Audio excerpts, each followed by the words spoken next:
है viewers, welcome back with another video. उम्मीद करती हूँ सब खैरियत से होंगे। अल्लाह के करम से मैं भी बिल्कुल ठीक ठाक हूँ। जी व्यूअर्स, आज हम आ गए हैं अपने नए वीडियो के साथ, नए अपने टॉपिक के साथ। उम्मीद करती हूँ आप सबको कल की टॉपिक्स की जो वो समझ आई होगी। आज हम अपने नए टॉपिक का आगाज़ करते हैं, तो स्टार्ट करते हैं।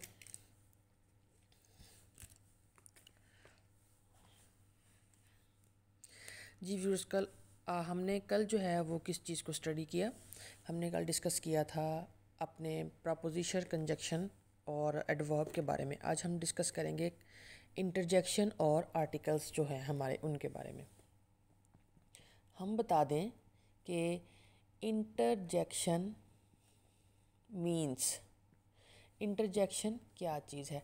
इंटरजेक्शन मीन्स होता है, मैं आपको सडनली एक औरल चीज़ बता दूँ, मतलब words which shows strong feelings, या हम कह दें सडन इमोशंस, जॉयज़, एक्साइटमेंट और एंगर।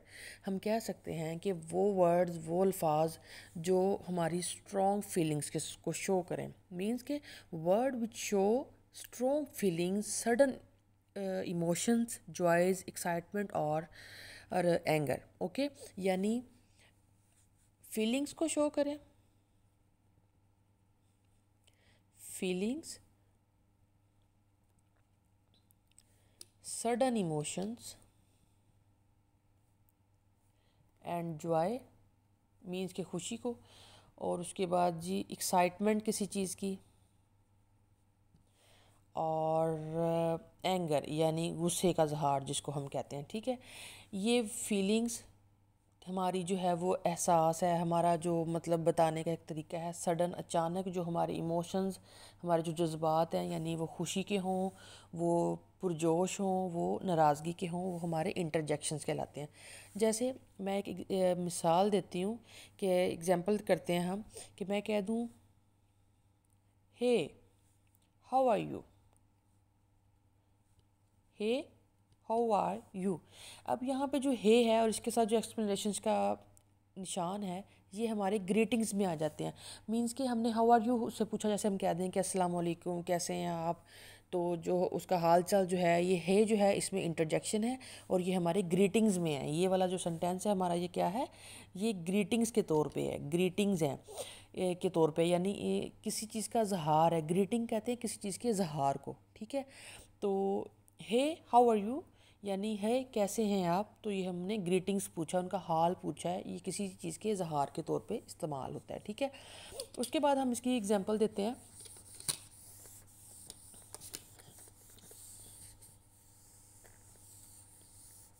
मैं कह दूं कि फॉर एग्जांपल ओ, ये एक साउंड है, ये एक साउंड है। ओ जो है ये एक साउंड है। मैं कह दूं ओ दैट इज़ अ सरप्राइज, यानी दैट इज़ अ सरप्राइज। ठीक है, यानी उसके बाद ओ ये एक साउंड है। ठीक है, उसके बाद मैं कह दूं गुड, तो good, now we can move on, now we can move on. ठीक है, अब यहाँ पे जो गुड है ये भी हमारा इंटरजेक्शन है। किसी गुड हो गया, यहाँ बैड हो गया। ठीक है, गुड कह लो, बैड कह लो, तो ये हमारे इंटरजेक्शन है। ठीक है, it can be sound, it can be sound like you can say different words, hurrah, oh for sadness, उसके बाद for okay, anything else. Okay, इसके अलावा हम कह सकते हैं कि हम इसको जो इंटरजेक्शंस जो हैं, इनमें हम ये भी कह सकते हैं कि इनफॉर्मल वेज ऑफ राइटिंग। ठीक है, डन। तो एक और मैं आपको इसकी एग्जांपल देती हूँ ताकि आपको कुछ वर्ड्स हैं इनकी समझ आए आसानी से। तो मैं आपको ये भी कह सकती हूँ कि ये इनफॉर्मल जो वर्ड्स हैं, इनफॉर्मल वे ऑफ राइटिंग कह लें आप।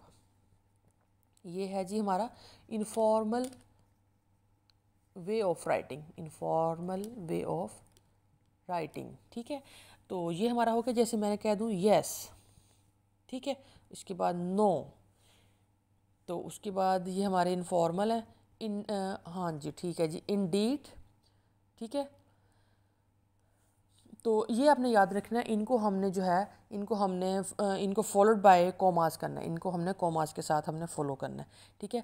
अब जैसे मैं कह दूँ हम किसी चीज़ के यस के लिए हम हाँ के लिए हम यस लिखते हैं, हम नो लिखते हैं, तो इंडीड हम यूज़ करते हैं। फॉर एग्जांपल मैं कह दूँ इंडीड का हम कहते हैं अल्लाह इज़ विद मी,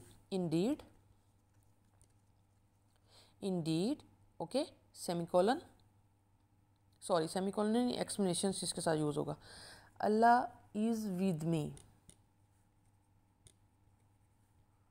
ठीक है। ये हमारा इंडीड, तो ये इंडीड जो है हमारा इंटरजेक्शन है, ठीक है। ये हमारे इनफॉर्मल वेज जो हमने बताए, ओ, हुर्रा, यस, ये हमारे सब के सब जो थे साउंड्स थे, ये हमारे क्या थे, साउंड्स थे, जिनको हमने बताया, जिसका हमने इंटरजेक्शन में बताया। यानी सादा लफ्ज़ों में आपने ये चीज़ जहन में रखनी है, इंटरजेक्शन जो है इसकी जो डेफिनेशन बनती है वो ये होती है कि लफ्ज़ों, ऐसे अल्फाज जिनमें किसी चीज़ का इजहार हो, ऐसे अल्फाज, ऐसे फ़िक्रात या ऐसे लफ्ज़ जिनमें किसी चीज़ का हम इजहार करें, वो हमारे जो हैं वो इंटरजेक्शंस कहलाते हैं। इंटरजेक्शन की आपको समझ आई है कि इंटरजेक्शन जो है वो क्या चीज़ है। उसके बाद इंटरजेक्शन हमारा हो गया, उसके बाद हमने डिस्कस करना है, मैंने आपसे कहा था हम आर्टिकल्स के बारे में हम कल स्टडी करेंगे, ये मैंने आपसे कल बात की थी। इंटरजेक्शन हमारा होगा, इट मीन्स हमारे पार्ट्स ऑफ स्पीच के जो टॉपिक्स हैं वो क्लियर होने को जा रहे हैं, ख़त्म होने को हैं। सबसे पहले मैं आपको बता दूं, आर्टिकल्स मैंने आपको बताया था कि ये होते हैं आ, एन और द। इन तीनों को डिस्कस करने से पहले मैं आपको बता दूं, ये तीनों वर्ड जहां इस्तेमाल नहीं होने, जहां पे हमने इनका इस्तेमाल नहीं करना, वो अगर हम पहले डिस्कस करेंगे, फिर हम इन तीनों के जहाँ जहाँ इस्तेमाल होना है तो हम वो भी डिस्कस करेंगे। आर्टिकल, तो हम जहाँ ये इनका इस्तेमाल नहीं होना उनको कहते हैं ज़ीरो आर्टिकल। क्या कहते हैं? ज़ीरो आर्टिकल्स, ठीक है। यानी आप ये कह लें इसको अदर वर्ड्स कि don't use an a the, don't use a an and the, okay. यानी ये तीनों जहाँ पे इस्तेमाल नहीं होने। तो इसकी जो एग्जांपल सबसे पहले आर्टिकल्स में अगर आप ज़ीरो आर्टिकल को स्टडी नहीं करेंगे तो आपको तीनों आर्टिकल्स को जो है वो याद रखने में, जहन में रखने के में जो है वो मुश्किल पेश आएगी। तो मैं आपको बता दूं कि सबसे पहले तो हम ज़ीरो आर्टिकल स्टार्ट से यहाँ से हम लिखते हैं, यहाँ से साफ़ करना पड़ेगा ताकि प्रॉपर हमारा एक आइडिया आपको हो। हम यहाँ से ज़ीरो आर्टिकल का ही लिखते हैं। ज़ीरो आर्टिकल कौन से होते हैं, ठीक है, जिसका मैंने आपको बता दिया कि don't use a, an and the, ठीक है। इसको हमने लॉक कर दिया जी। सबसे पहले इसमें हम करेंगे जिसको हम कहते हैं uncountable noun. Uncountable, TABLE, uncountable noun. यानी अनकाउंटेबल मीन्स क्या होता है? जिसको हम गिन ना सकें, जो हमसे काउंट ना हो सके। जैसे फॉर एग्जांपल मैं छोटी सी मिसाल देती हूँ, वाटर। अब पानी है, पानी को हम गिन सकते हैं? Never ever, okay done. उसके बाद शुगर, चीनी के जो ग्रेन्स हैं हम उनको काउंट नहीं कर सकते। उसके बाद मैं नेक्स्ट एग्जांपल देती हूँ, हेयर्स, बाल। अब हमारे सर पे जो बाल हैं हम उनको काउंट नहीं कर सकते। इसके अलावा अदर सैंड जो है वो रेत है, हम उसको भी काउंट नहीं कर सकते। इट मीन्स ये अनकाउंटेबल नाउन है और इसमें इनके साथ जो है हम जो है वो आर्टिकल यूज़ नहीं कर सकते, ठीक है, बगैर किसी वजह के। उसके बाद हमारी अगली बात है, ज़ीरो आर्टिकल में हम कह सकते हैं जी एब्स्ट्रैक्ट नाउन।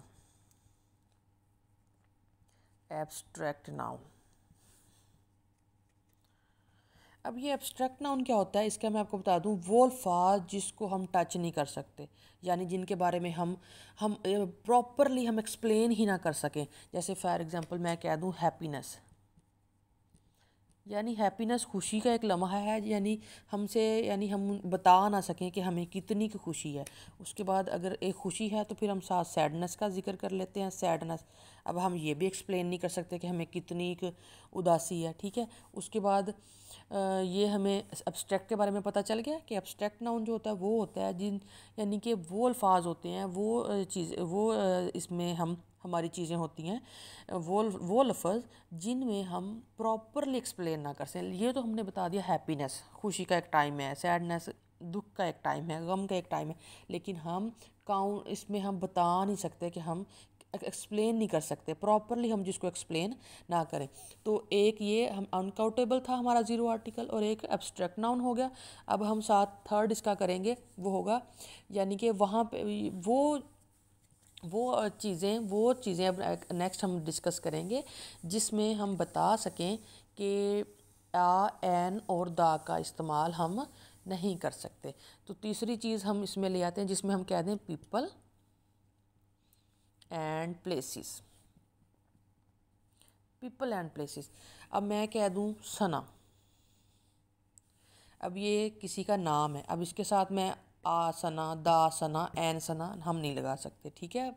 जब तक हमारे पास एक प्रॉपर सेंटेंस ना हो, हम उस पर डेफिनेटली हम ये याद रखेंगे कि जिन जिन चीज़ों का हमने डिस्कस किया है इनमें हमने लिखा ये ज़ीरो आर्टिकल है, डोंट यूज़ आ, एन और दा, इसमें हम नहीं यूज़ करेंगे।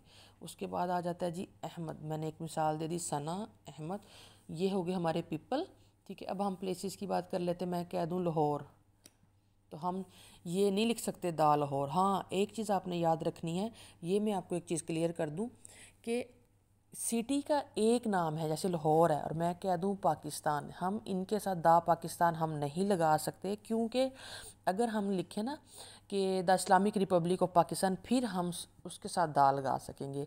कि जब हम किसी मुल्क का पूरा नाम अगर लेते हैं तो उसके साथ हम दा को इस्तेमाल कर सकते हैं। जैसे मैं कह दूँ the Islamic Republic of Pakistan,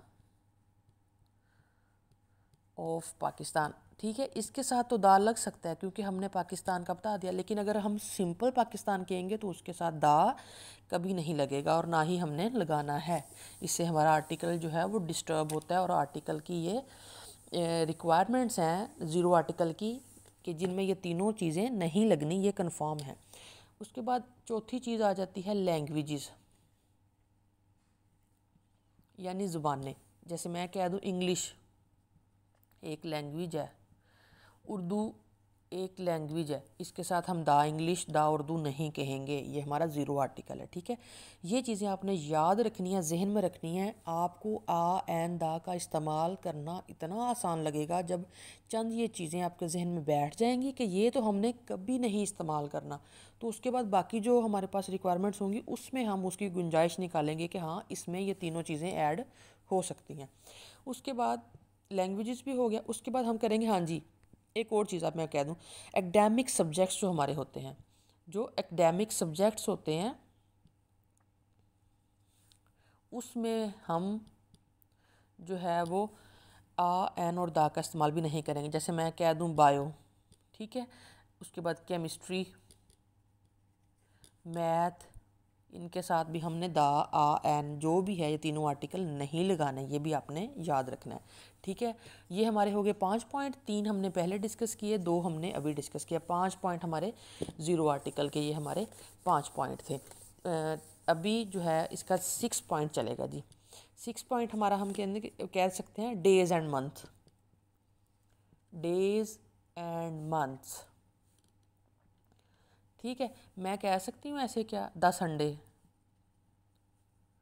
never, Sunday Monday के साथ भी जो है हमने डेज़ के साथ भी मंथ्स के साथ भी हमने दा का इस्तेमाल नहीं करना।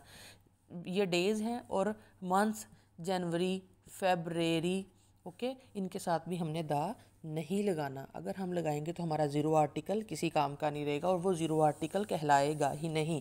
और दूसरी बात, ये लगेगा ही नहीं। एक चीज़ और मैं आपको कह दूँ, ये हमने 6 कर ली, अब ये हमारा 7वां पॉइंट है, games, games and sports. Games and sports में कह दूँ हॉकी, दा हॉकी हम कहेंगे नहीं कहना।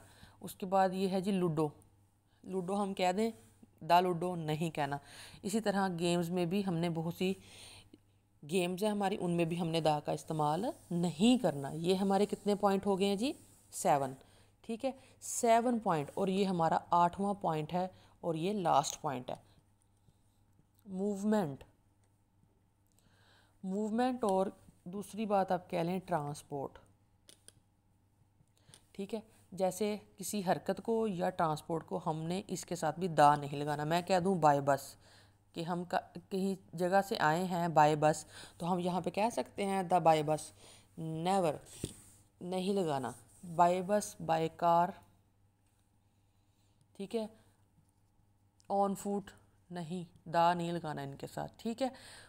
तो बाय एयर, ये हमारी एग्जाम्पल्स आप कह लें, तो इनके साथ हमने दा नहीं लगाना। ये तो था हमारा 8 चीज़ों पर मुश्तमिल, 8 पॉइंट्स पर मुश्तमिल ज़ीरो आर्टिकल, जिसके साथ हमने बताया आ, एन और दा का इस्तेमाल नहीं होता।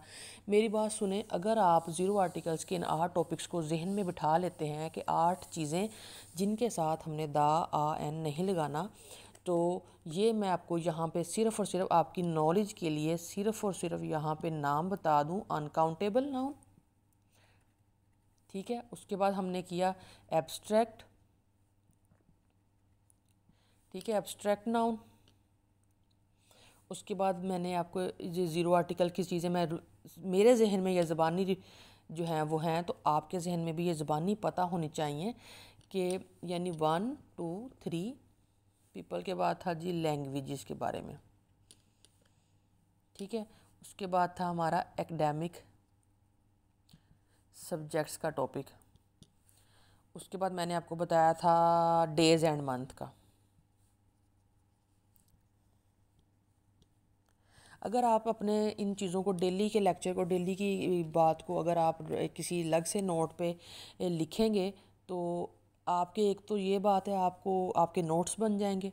दूसरी बात ये कि जब भी आप लेक्चर्स के ख़त्म होने के बाद या वीडियो को देखने के बाद जब आप मतलब अपनी बुक पे, नोटबुक पे लिख लेंगे, तो आप दोबारा से इसको रिपीट किया करें अपने जहन में, सेम वैसे ही रिपीट किया करें जैसे आपने वीडियो में देखा होता है। तो एक तो आपके लिए आसानी रहेगी, दूसरी बात ये कि आपको याद हो जाएगा, और उसके बाद फिर आप प्रैक्टिस भी किया करें। जी ये देखें 1 2 3 4 5 6 और 7 और ये 8, ये 8 टॉपिक्स हैं ये जो है हमारे ज़ीरो आर्टिकल्स हैं, जिनमें आ, एन और दा का इस्तेमाल नहीं होना। ये हमारे ज़ीरो आर्टिकल्स हैं, ठीक है। अगर आपको भी समझ आ गया इस टॉपिक का, अब जब आपने इन सारी चीज़ों के बारे में स्टडी कर लिया, अब आपको पता चलेगा कि अब हम एन, आ और दा कहाँ लगा सकते हैं, ठीक है। तो चलते हैं। अगर आपने ये चीज़ें नोट कर ली होंगी, उम्मीद करती हूँ आपको साथ के साथ वीडियो समझ आ रही होगी, और आप इस वीडियो को प्रॉपरली अंडरस्टैंड भी कर रहे होंगे, जो कि आपके लिए आसानी बनेगी। तो अब हम बता देते हैं यूज़ एन, ठीक है, यानी यूज़ एन। और हाँ, एक और बात, जो एन है ये हमारा इंडेफिनिट आर्टिकल होता है। एन जो है हमारा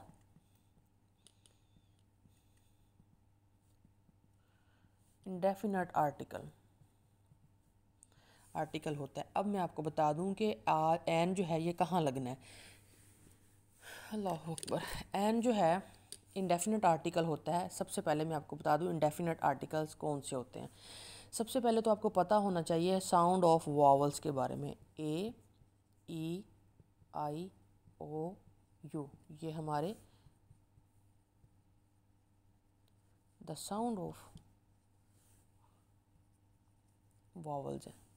ये हमारे साउंड ऑफ वावल्स हैं, और ये हमारे इंडेफिनिट आर्टिकल्स भी हैं, ठीक है। मैं आपको एक सादा सी मिसाल देती हूँ। एन एप्पल, ये तो हमारे ज़माने का मशहूर एक फ़िक्रा है, एन एप्पल एक सेब। ये तो आपको पता होगा कि अब देखें एप्पल है और इसके साथ एन लगा है, एन हमारा यहाँ पे इंडेफिनिट आर्टिकल है। बात तो ये है, ये तो आपको समझ आ गई, एन एप्पल, एन ओनेस्ट, ठीक है। ये तो आम सी चीज़ें हैं जो कि आपको समझ आती हैं, लेकिन हमें क्या, देखिए ना, इसमें एप्पल है, इसके साथ ए आया है, तो ये हमारा ए वॉवल है, हमारा इंडेफिनिट आर्टिकल का आपको पता होना चाहिए, साउंड ऑफ वॉवल ए आ गया है, ठीक है। और उसके बाद यहाँ पे देखें, ये चीज़ें हमें पता हैं कि हमारा एप्पल ए है, तो हमारा ये साउंड ऑफ वॉवल्स में है, तो ये हमारा डेफिनेट आर्टिकल बनता है। बात वो है जहाँ आपको पता चले कुछ ऐसे अल्फाज जहाँ पे जो है ये हमारे वॉवल्स होते ही नहीं हैं, लेकिन हम समझ नहीं हमें आती कि अब हमने इसमें करना क्या है। जैसे मैं कह दूँ यूनिफॉर्म, एक बात है यूनिफॉर्म, फॉर्म। अब इसमें यू है, ये यू है, ये हमारा, तो हम इसके साथ जो है वो एन नहीं लगाते, हम ये नहीं कहते कि एन यूनिफॉर्म, इसके साथ हम लगाते हैं ये नहीं हम लगाते, हालांकि यू तो ये है, ठीक है। हम इसके साथ आ यूनिफॉर्म लगाते हैं कि एक यूनिफॉर्म। अब हमने यहाँ पे ये डिस्कस करना है कि ये कैसे पता चलेगा कि यूनिफॉर्म, हालांकि इसमें यू आ रहा है और हमारा ये जो साउंड्स ऑफ वॉवल्स हैं इसमें यू है, लेकिन हमने इसके साथ एन नहीं लगाया, आ लगाया। इसकी क्या वजह देखें, यूनिफॉर्म याद रखना है आपने, सिर्फ साउंड्स पे ही नहीं जाना होता, उसकी सब उस लफ्ज़ के पहले फ़िक्रे पे जाना होता है। यू जो है अगर हम इसको करें तो ये यू आता है, ये प्रॉपर, ये दूसरा यू आता है। अगर हम इसकी साउंड पे जाएं, हमने इसकी साउंड पे जाना है। यू, ये यू जो है यूनिफॉर्म जो है, ये यू अगर हम इसको नीचे राइट करें तो ये यू ये वाला है, ठीक है। देखा जाए तो ये हमारा साउंड ऑफ वॉवल्स नहीं है, ये हमारा वॉवल नहीं है, क्योंकि ये यू दूसरा है। अगर हम देखें तो यू तो ये यू है, इसलिए इसके साथ आ आया है, एन नहीं आया, ठीक है। उसके बाद इसी तरह के एक और थोड़ा सा मैं आपको बता दूं, हम कहते हैं कि N M S C, N M S C, ठीक है, ठीक है। अब देखें इसका जो एन एम एस सी है, ये देखें एम, दूसरी तरह अगर हम लिखें तो एम ये है, जो कि हमारा एक हेल्पिंग वर्ब भी होता है, एम एस सी। समझ आई ये बात की? तो यही चीज़ें होती हैं कुछ जो आपको स्टडी करना बहुत ही मुश्किल लग रही होती हैं। उम्मीद करती हूँ आज की वीडियो आपको समझ आई होगी, आपने इसको नोट करना है और ज़्यादा से ज़्यादा मेरी वीडियो को लाइक करें, शेयर करें, सब्सक्राइब करें। तो आज हमने जो है वो एन आर्टिकल पढ़ लिया, एन पढ़ लिया और ज़ीरो आर्टिकल पढ़ लिया। कल इंशाल्लाह हम ए और दा का यूज़ देखेंगे और ये दोनों आर्टिकल हम कल पे रखेंगे। वीडियो ज़्यादा लंबी ना हो जाए, उम्मीद करती हूँ तो मेरी वीडियो जो है आप पसंद कर रहे होंगे, आपको समझ आ रही होगी। ज़्यादा से ज़्यादा लाइक करें, शेयर करें और बेल आइकन का प्रेस भी कर दिया करें। बहुत शुक्रिया, थैंक यू, बाय बाय।